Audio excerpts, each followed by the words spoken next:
Alright guys, we are back today with my 2016 Escape here, and this is going to be probably roughly a 6-month, 15,000 mile update, give or take. So, like I said, I had the time to make a video, and I figured now would be a good time for it. And like I said, 15,000 miles is kind of a long way in 6 months, and I've done a few things to it since I've had it, and overall it's been a bullshit-free reliability.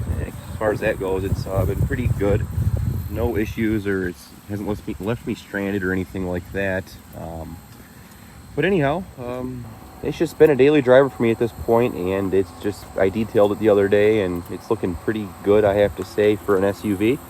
I do say Oxford White is easily becoming one of my favorite colors on a Ford. I think Ford actually got rid of Oxford White in like 19 or 20 or something. But anyhow, I really am becoming a fan of white on vehicles. I think it looks really good, especially with bigger alloy wheels and such. And basically that's kind of the first thing I really did to it, aside from 5% tint all the way around. So I had 5% done on the back, 5% done on the front. And the main reason for that is I do a lot of night driving, and this being a SE level Ford, I don't have auto dimming mirrors or anything like that, so it just cuts down on the crap at night. So and I do like 5%. So but anyhow, like I said, this basically the second thing I really did to the car. It's been about 3 months at this point, but I got these 19-inch titanium wheels for it. I didn't think the chrome looked all that great, and it was a hassle to keep clean. So I went on Marketplace and found these wheels, and they were titanium wheels, and they were pretty much brand new condition. Of course, I do a lot of highway driving, so they're getting all chipped up really, but like I said, they were in good shape when I bought them, and they had the original Connie Pros on them.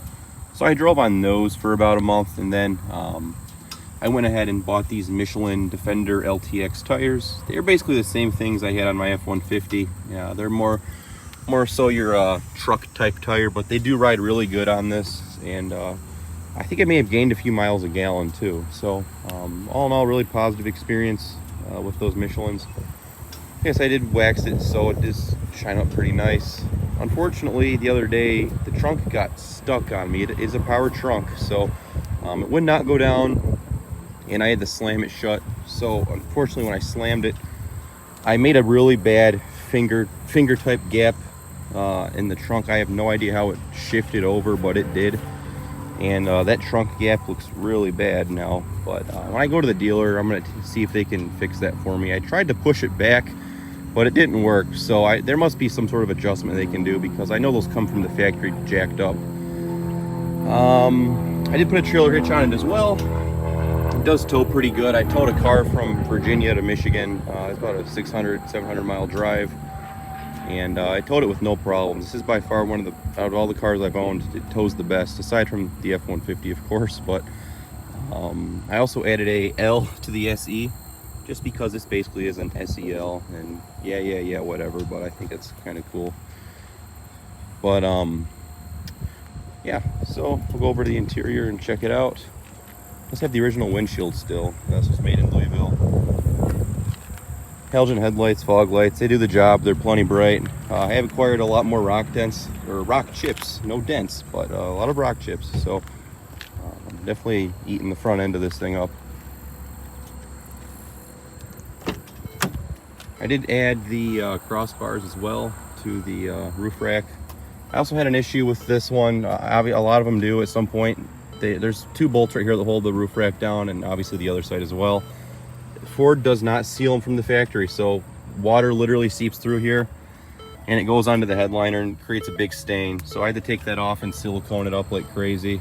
Thankfully it doesn't leak anymore, but that's really the only issue I had with it, is the leaking and the software until I updated it. So I had a lot of software glitches as well.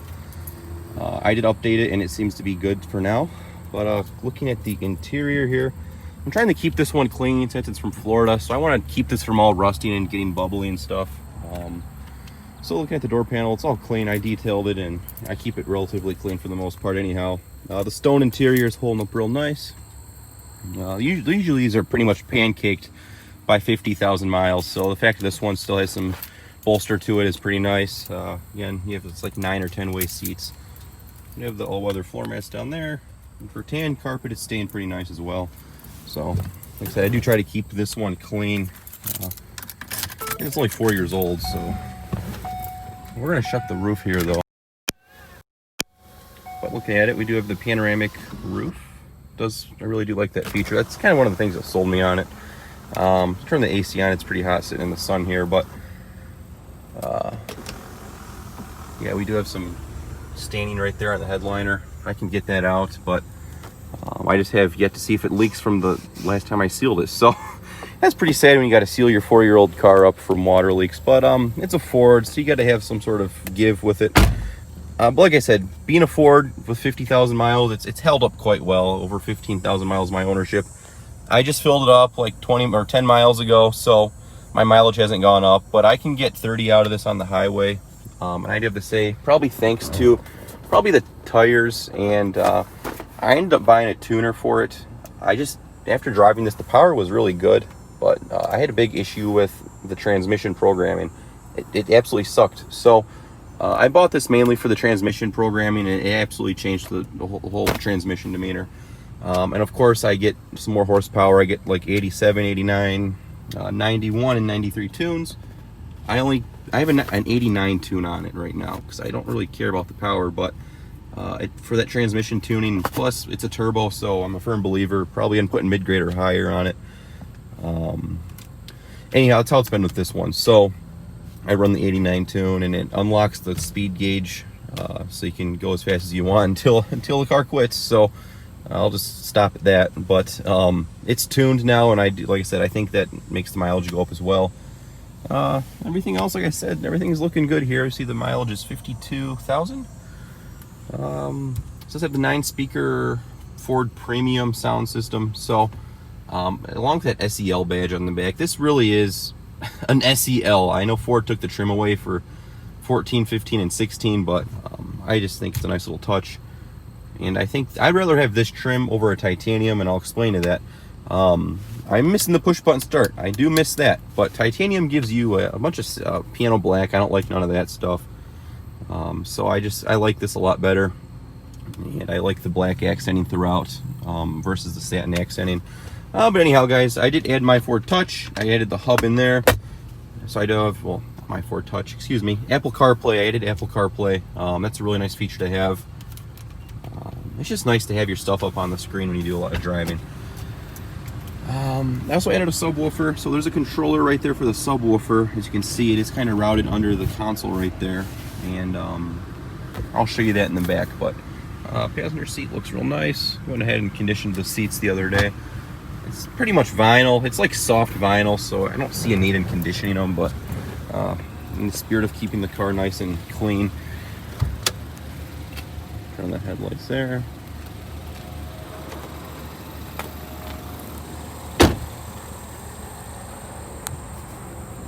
I also did add LED trunk lights as well. Under there. And then coming to the rear. My grandmother's 2017 MKC went back on lease return, and I took this out of her trunk. Ford gives you a halogen light. The Lincoln gives you basically an LED light, and with my dark tint, this really comes in handy with that LED light right there. So yeah, that's basically a Lincoln accessory or a rip-off. So new Lincoln owners, enjoy your incandescent light. But anyhow, coming to the rear here, with that trailer hitch, I added some wiring right there, so it's nice and hidden. And then the subwoofer is actually right here. I do have the carpets on top of it. But anyhow, this is a 12-inch Cerwin Vega high-performance subwoofer. It sits in your spare tire. Obviously, if you get a flat, you just take it out. But it sounds really good for something like this. It's 12 inches, and it really packs a punch, and it's hidden, so you maintain all that versatility. Otherwise, if you had a Sony system, it would be an 8-inch sub right there. And I've had a chance to listen to the two back to back. The setup I have just blows the Sony away in every field. So I don't want to sound like I'm bragging or anything, but that's why I say I'd rather have this over a titanium, because you get some storage right here, and you get that nice subwoofer under there if you choose to.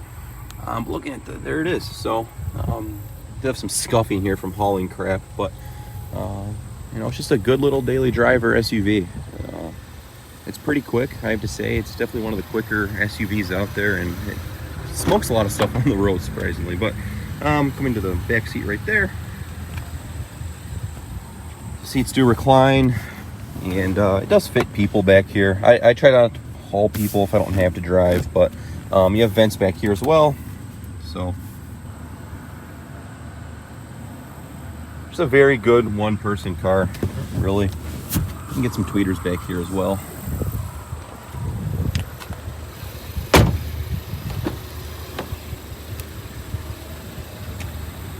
It's been through probably a handful of oil changes at this point. I've easily put 5,000 miles on this car in the last 3 weeks.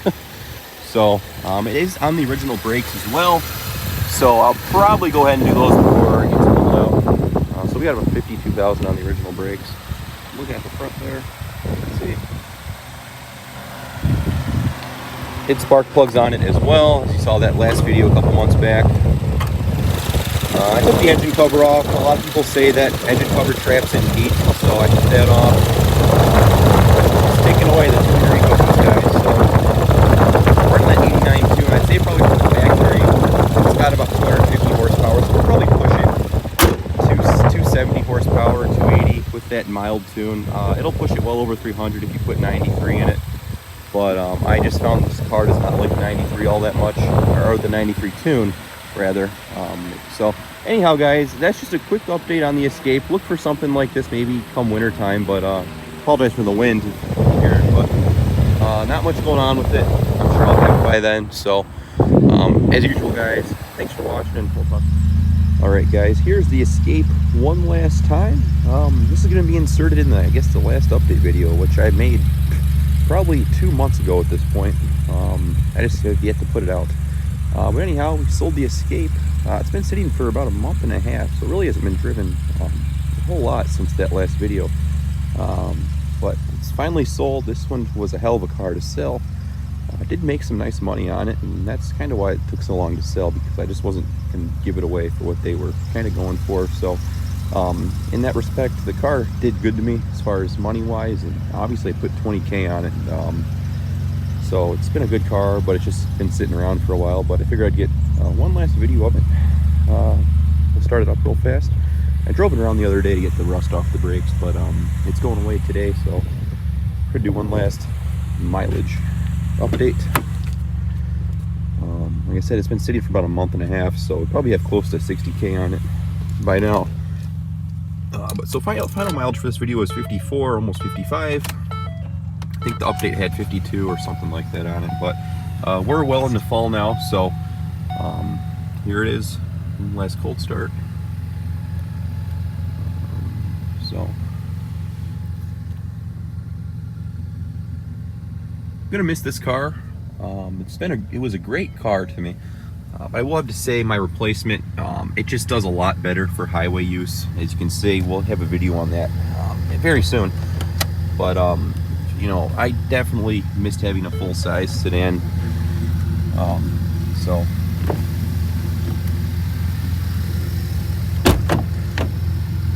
this will be a great car for the next person. So nothing to really go over here. It's from Florida, so it's rust-free as can be. It's been on quite a few dirt roads since my ownership, but it's what it is.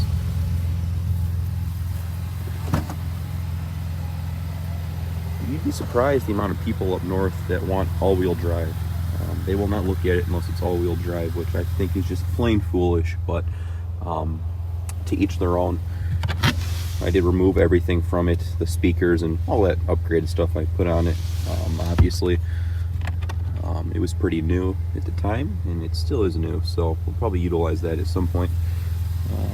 Power trunk, I never did get the trunk gap fixed, so it's just something Ford did not want to deal with, so I just left it. So that ugly trunk gap is still going to be there, sadly, but as you can see, it's pretty cold out today. I'd say it's probably 50 or so.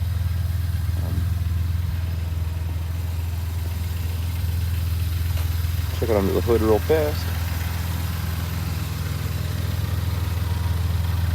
So at least we got a second cold start this year on it.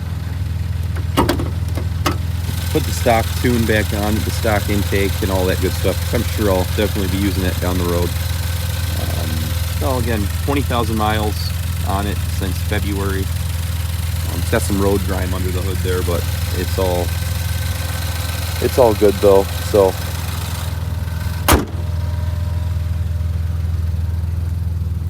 Definitely, if you have one of these, I highly recommend a tuner for it. It really wakes it up. Go to quick rev here.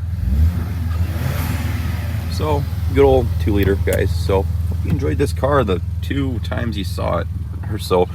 But yeah, it's going away. So, and I just popped the trunk again. So,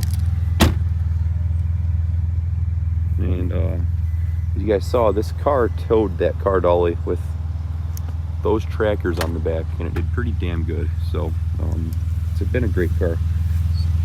So as usual, guys, thank you for watching, and we'll talk to y'all later.